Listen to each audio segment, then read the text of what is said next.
Good morning, North Middle School. This is Cole Privet with North News, and we're bringing you newsworthy stories and things that we found interesting today. Now, North Middle School, we actually have a little bit of a special going here today, and that would be over the school trip that a few students had the chance to take to Washington over spring break. Now, fans of the Seahawks or the birthplace of Nirvana, calm down because we're talking about Washington, D.C. here. Now, me being one of the students that got to take this trip, I'm actually pretty excited about this. Now, where better to start with our trip to the Capitol, the rundown of that, than with the Capitol building itself. Now, one of the things that I found interesting about this is, it's actually that big dome that you always see. That's kind of an iconic thing. You don't really think about what's on the inside of it, but it's actually the rotunda up in that. There's this beautiful art up in the top, and we've actually got a little bit of a picture of that here right now. So that was worth seeing for sure. That was it surprised me. So, and while we were at the Capitol, as you know, maybe you don't, that is where a lot of the laws are made in the United States. You've got the House of Representatives and the Senate are both there. Now, we got to take a trip over to the House of Representatives, and we actually caught up with a congressman there and got to get an interview, and we're going to take you out there to that now. All right, I'm here with Congressman Whitfield, and we're going to talk about some things that are going on today. So could you tell us a little bit about your day-to-day job as a congressman? Well, as a member of Congress, of course, you have the responsibility of meeting with constituents. And just as you all are up here today, every single day we have a large number of people from Kentucky who come to Washington.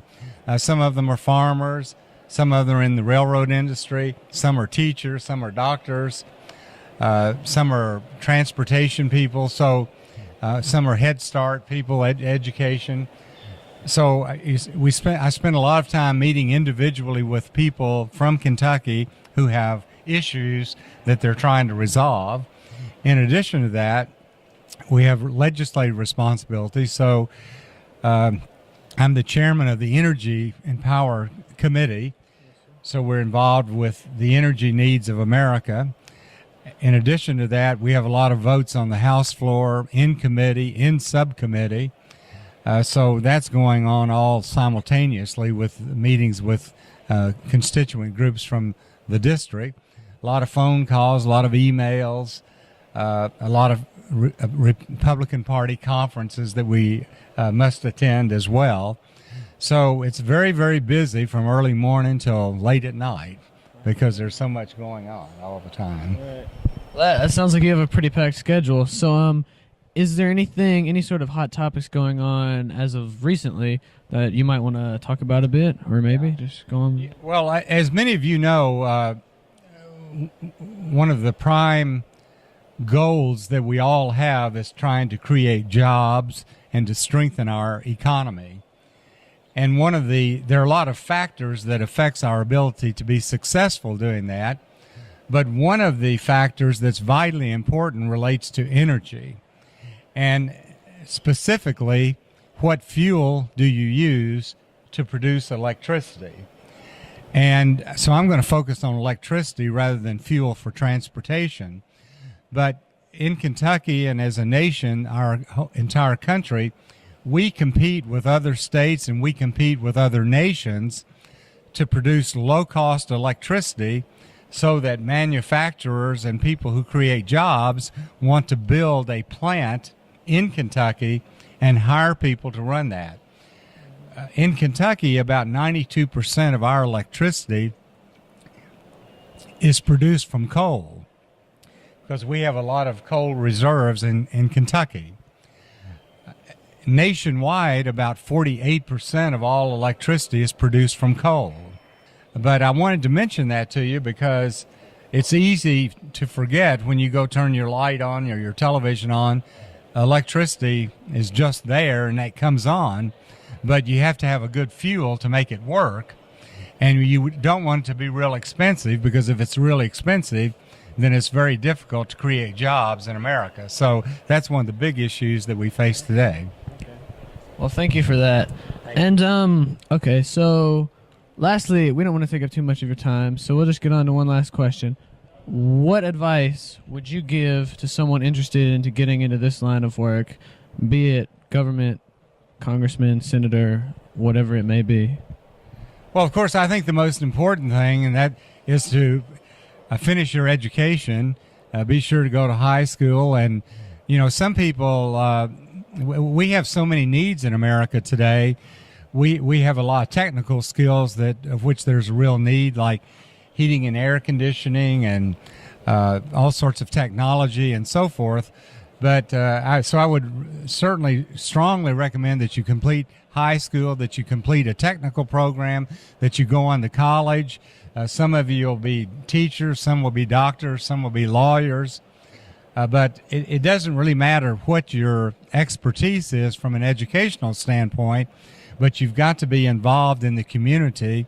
You've got to be involved in civic and charitable events so that you can understand the problems that people face, and you've got to like people. So I think if you do those types of things, then you have an opportunity to be in politics. And we all know that some people get in politics by accident, and some people always have wanted to be in politics, but there are a lot of different avenues. The key thing is that you have to recognize your potential as an individual and do everything possible to utilize all the potential that each one of you have. All right, well, thank you for that. And if there's any more questions, we could take those now. What got you into this? Well, as I said, I was in the railroad industry, and I had to deal with a lot of politicians in Washington, D.C., who, in my opinion, even though we were creating a lot of jobs and moving a lot of goods to market, they were not very responsive. And because they had controlled Congress for so long, I just felt like they were more interested in maintaining their control than they were helping people create jobs. And that's really why I first ran. Well, we're here with North News. Thank you for your time, Congressman Whitfield. And so, yeah, thank you. We've been out here. And as always, in middle school, you stay classy. All right, North. Now, the next day, we visited the Smithsonian Institute. And if you don't know what that is, you clearly need to see more Ben Stiller movies. But if you haven't just yet, then I'll let that slide. Now, the Smithsonian Institute, it's famous for being one of the world's largest, kind of mumbo-jumbos of museums all right there in one.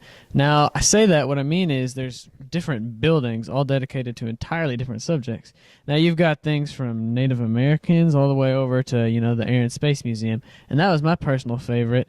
Now, in the Air and Space Museum, they had all sorts of cool stuff, They had, moon rocks that you could touch, that was really cool. And they had just old airplanes hanging from the ceilings. It was quite a thing to see, and they had rockets and all sorts of stuff like that.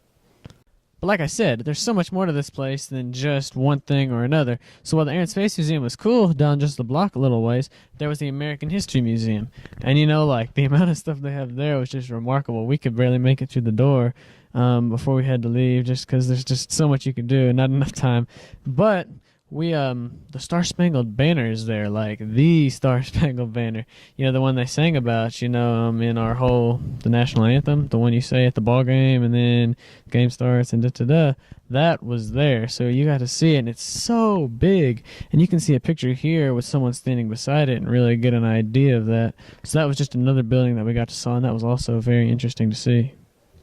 And now coming back from the remarkably old and at the beginnings of our history in this country, you can also, they had some stuff from much more recently. For example, one of the more powerful pieces was they actually had a piece of the World Trade Center there. Now this was, it's just remarkable to think that this was in the building when this all happened. You can see the mangled metal and just the way it's twisted and everything like that. And really, they did have a lot of pieces from different sorts of wars and things of that nature. They actually had a helicopter from the Vietnam War, and you could get inside of it, and naturally it wasn't flying anymore, but it was still, you could get inside it and that sort of thing. And they had jeeps and just the whole 9 yards. Really, it was just sort of a powerful experience to get in there and see it firsthand.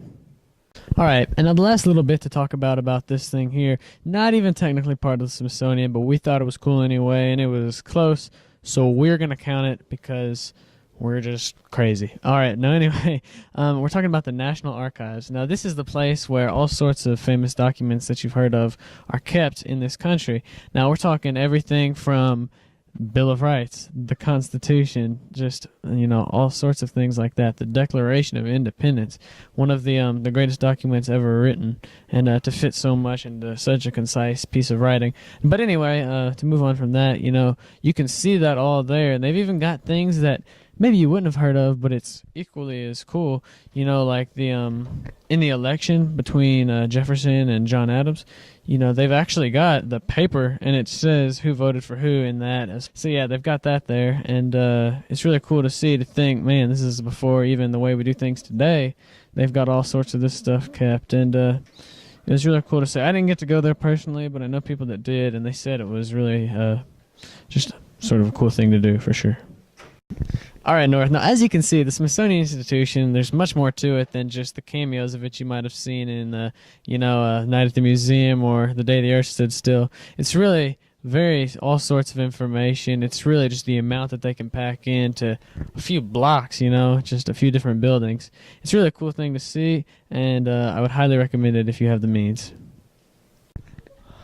All right, North. And now something that we kind of got to do a little bit on every day of our trip there. We got to see all sorts of memorials and monuments and everything you could think of. Anyone cool that ever lived, or any event that has happened that was worth talking about, they've got a big marble building or something of that nature for it.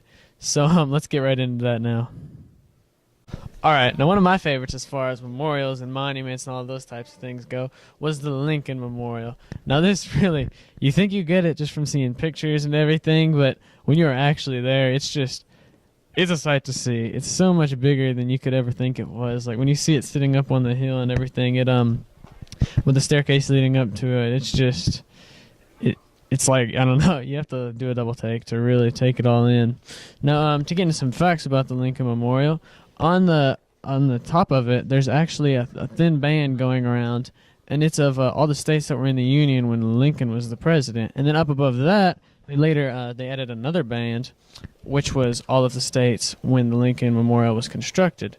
Now this sits directly across from the reflecting pool, which was where Martin Luther King gave his "I Have a Dream" speech. And they had a spot marking that, like a sign, and this was just very cool to see. All right, and another one of my personal favorites parts of the trip was the MLK Memorial, the Martin Luther King Jr. Memorial. Now I thought it was just kind of cool because it was really different than the others in a lot of ways. The statue of Mr. King himself, Dr. King, and just the way it was carved out of a mountain, and it was just so you can hear me say it about everything. It was so tall, but yes, it really was, and it was just cool to see, and it was erected in 2012, which was so much more recent than a lot of the other ones, and just the certain air of relevance that it carried, it's new, it was big and shiny, or whatever. Not really shiny, but you get the idea. I found it to be very interesting. All right, now to wrap up on the memorials, we'll get back to the very first thing we visited.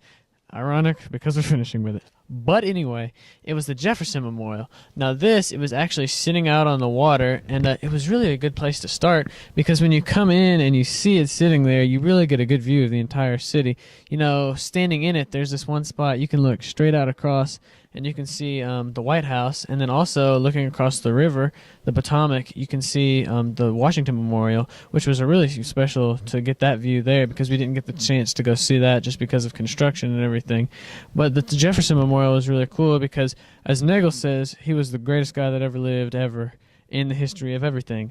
So to get to see his statue there, it was a very exciting thing to do. All right, North, and one of the last stories we're going to get to coming out of Washington, D.C. was the White House. Now, this is one of the biggest and the best, of course, just because, you hear so much about the White House, and some fun facts about the White House. John Adams was the first person to live there, and he did that towards the end of his presidency. Ironically, George Washington never actually got to go to the White House in Washington, so that was kind of funny. We'll just take you out to that now. We did a story from there live.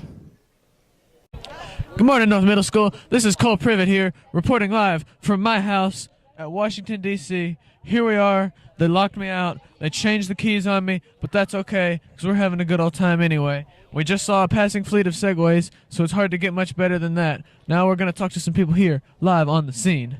All right, Jake Krish. Can you tell us about your experience thus far here in Washington, D.C.? It's very enjoyable. Is it? Could you expand on that just a little bit? No, ma'am.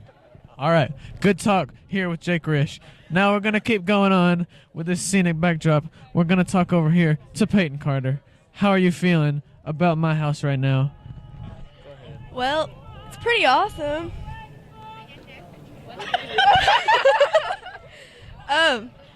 It's pretty magnificent. I mean, you got a lot of people looking at it. I mean, you got protesters over here. You got people on segways. Lots of tourists I'm with you. looking at your house. But now, Mr. Nagel, just for a second here, our cameraman, would you get a shot of the segways? Something late breaking. This is breaking news. Breaking news here. Segways.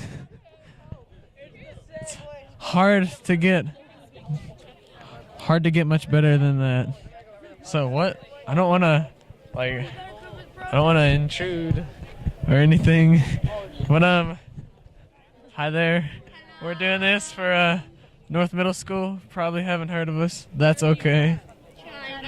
China? Oh, that's very cool. So you're here touring, I suppose? Tourist. Tourist. Have you been liking it so far? This is the first time that we come here, and it's pretty good. Yeah. This is my first time here too. It's pretty neat. So okay. Well, thank you for your time. So anywho, Cole Privet, North News, you stay classy, Washington D.C. and Henderson, Kentucky, and North Middle School. We are out. Good talk. Good job, Cole. All right, North. Now, as you can see, we had a lot of fun out there in Washington, D.C. It was really exciting. We got to see all these things that you've heard about but never really gotten to experience. And all in all, it was really fun. But we may not have had as much fun anywhere, quite as much as the cruise we got to take on the Potomac. And you know, it's hard to pick the most exciting part of that evening, but I think this gentleman right here that you all know may have just taken the cake. So we'll take you out there now, and remember, he's a professional teacher, not a dancer. And keep your day job, sir. And as always, North Middle School, I'll take you out there now, but you stay classy.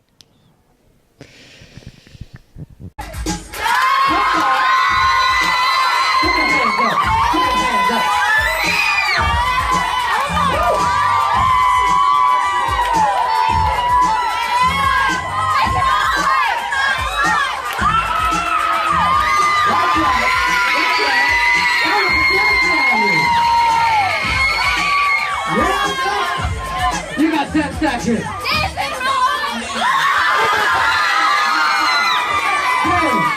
9, 8, 7, 6, 5, 4, 3, 2, 1.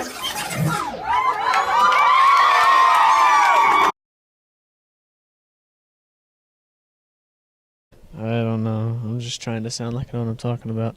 So I guess we'll jump right in, okay? Now, oh frick, I forgot to make my corny joke. That's unfortunate.